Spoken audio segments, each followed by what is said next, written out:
how did the program get started at your institution? So the program at the University of Akron got started just about 3 years ago now. Initially, our president at the time had gone to a few conferences around the country and had seen the interest in esports from not only the faculty and staff, but also at the student level. He came back, polled the students in spring of 2017. They overwhelmingly said positively, yes, we'd like to have a program on campus. And then that started the hiring process for myself and two other full-time staff members for the program. Since then, we've built out three facilities on campus and engaged just about 2,500 students in Wow. total. Wow, that is awesome. That's so great that you have such a significant population who's interested in this. So, thumbs up to you guys. So, tell us a little bit about the competitive side of the program. What kind of teams do you have? What games do you play? And what kind of competitive leagues do they play in, if any? Sure. So right now, on the varsity side of things, we have seven different teams that are on scholarship to play for the university. Those games are League of Legends, Overwatch, Rocket League, Hearthstone, CSGO, Rainbow Six Siege, and Fortnite.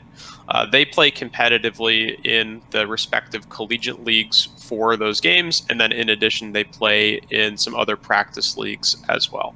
It's different game to game. In addition to that, we've got 18 current competitive clubs on campus Whoa. that field about 30 or 40 teams across a variety of different games.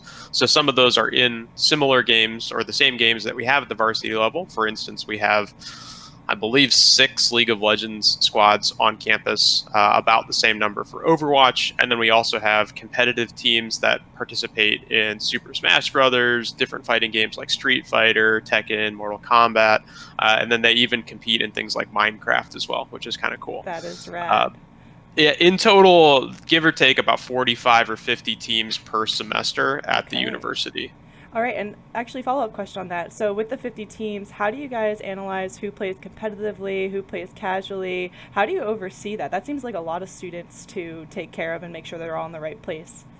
At the varsity level, we do tryouts once a year, Okay. and we have students that they're either current students or maybe they're incoming students or they're potential transfer students. And we do those tryouts early on in the spring and then give offers to students for the following year so they can make a decision as to do they want to come to Akron, do they want to transfer to Akron, or are they going to be able to move from one of the club teams that they're currently on into the varsity program. We have a full-time staff member who oversees the varsity aspect of things. He is termed as the head coach, but really he's more of a manager for those different teams, someone to be at practice, someone to be at the game, someone to help them schedule, help them plan for getting better at the game, to allow them to grow not only as a student, but as a competitor as well. And then for the club teams, we have a student organization on campus that oversees quite a lot of that, as well as a club coordinator who's a full-time professional staff member as well, who oversees that aspect of the program. The club does most of their tryouts internally, determining who's on which team. But as a program, we do the tryouts for the varsity team directly. Very cool. And then, do the casual and competitive side have different identities, or are they all part of Akron Esports? They're all part of. We have two different names on campus. The Akron Esports is the name of the varsity program, and then Zips Esports, which is our we are the Zips, the Akron Zips. Okay. That's our club and recreational program. Very cool. Okay, so it looks like there's two sides of it. That's really awesome. So, do you find a lot of the students um, more interested in the competitive side or the casual side in mass? It's a little bit of a mix. In total, of the 2,500 students that we have in the program, about a third, a little bit more than a third, are interested in the competitive side of things. And then for the other two-thirds, it's either kind of one-off events where they're coming to compete in something fun, or they're just finding a way with the program to make friends on campus. Very cool. I like that a lot. I have one more follow up question on that question. Do Sure. you offer any incentives for the students to play competitively or casually? Are there scholarships in place? Any gear that you provide, et cetera, et cetera? Sure. So at the varsity level, yes, of course, they're all receiving some scholarship from the university. They're also all receiving gear from the program sponsors. They also each have their own individual PC spot on campus. So we have got Oh, 53 currently that are in the varsity program. Of those, 42 are players for the program. We've got 48 available varsity stations that they're able to utilize on campus. For the club and recreational aspect of things, we've got an additional 70 stations on campus that they're able to come in and use for free. So if they've got a club event, or if they're doing let's say it's club Counter-Strike, they're able to come in and use those facilities totally for free. And then they're able to earn scholarship dollars through the program as well, through their competition. And the club program helps fund a lot of the competitions for them. that is awesome. Thank you for sharing. All right, Mhm. so moving on to the next question. You talked a little bit about this. You gave me the numbers. So tell me a little bit about the facility in terms of the gear that you have. What kind of specs are you running? What are the peripherals? Did you wrap your computers? Like, what is the vibe of your facility like? Sure. We've got three different facilities on campus. The PCs throughout them are all very similar.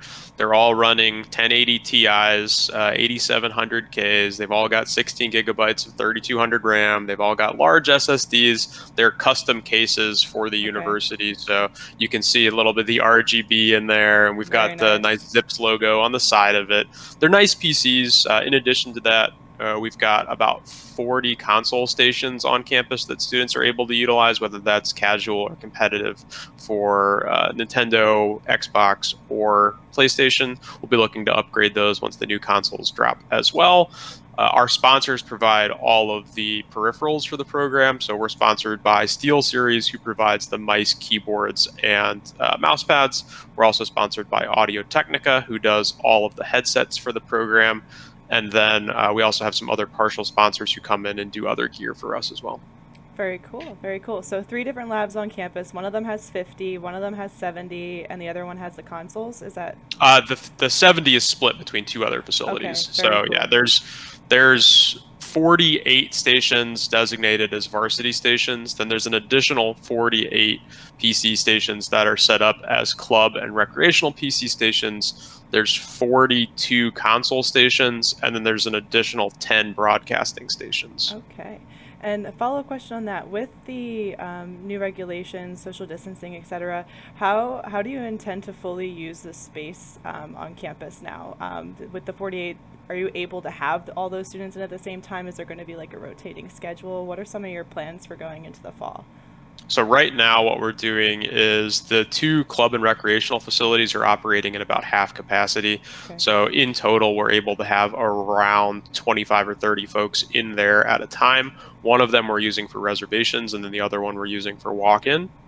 Then our varsity facilities is about half space capacity right now. We're asking students that can compete from home or their dorm to compete from home or their dorm. Those that don't have access to internet at home or good internet at home or a good PC, we give them one of the spaces that's socially distanced appropriately, so they're able to come in and use that just as they normally would. All right. Very cool. It sounds like a good plan. It's been working out so far. That's good. Glad to hear it. Is this your second week back then? Yes, yeah, we're going All into our second right. week. All right. Or Here we well, we're go. finishing our second week, I suppose. Very nice. Well, congratulations. I'm glad you guys were able to find something that worked. It sounds like a good model. Thank you. All right, I have another question here, two more to go. So this one's a little open-ended. If you just want to share something super unique about your program, the floor is yours. Sure. The probably the most different thing that sets us apart from the other college programs out there is the ability to connect with a wide variety of students on campus. So most programs around the country are not as open to the club and recreational side as we are, where they're very set in their varsity only or competition only mindset. Most of what we do on campus is actually for the greater student population, where we get a huge amount of engagement in the casual and recreational events, which really sets us apart. So no matter if you're a varsity player or you're someone who's just looking to check things out, there's always things going on campus. This past week, we had over 15 esports and gaming events on Wow. campus and online. So it gives you a huge opportunity as a student to connect with different students around campus, with the staff members, different faculty who also come and attend those events. That is awesome. Do you find that you have some staff members, faculty members who are gamers crawling out of the We woodwork do, like, yes, hey? for Yeah, that sure. is awesome. That's always fun to see. That's great. That sounds super unique. One of the most important things about building a successful esports program is developing that community, and it just sounds like your students are flocking to that. Yes. It's really awesome. That's great.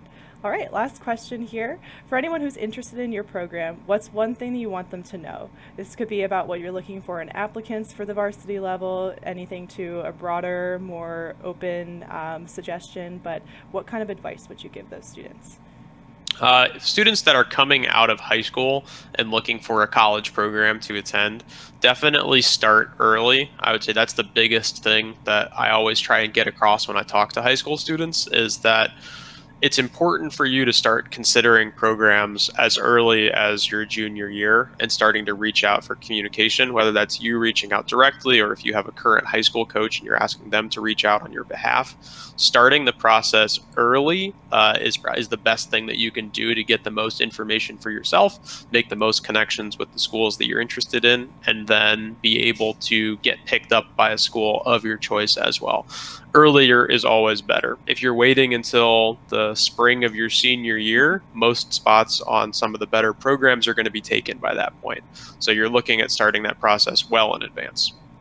Great advice. Follow-up question on that. How do you recruit these students? Are you sending out specific esports recruiters, kind of like there's athletic recruiters? Is there a strategy that your school takes for finding the talent? How do you find the students who are ready to compete at the varsity level?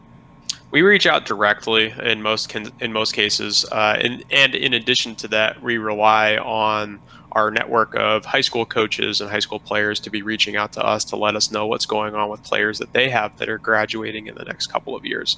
So over the last 3 years, we've tried to really build out that network of communication with talking with high schools and allowing them to know that their students have a place here at Akron, no matter if they're going to be on the varsity team or if they're looking to be more on the club side of things or recreational side of things. And then we talk to those students about the benefits and connections that they're able to have. Each year, we get about 1,800 students that apply for the program, and we're only able to take a fraction of those into the varsity program, but we do funnel a big number of those into our club and recreational programs on campus. So you have an application process for the club and recreational in addition to the varsity. Very We, interesting. we do, yes. Okay, that is very cool. All right.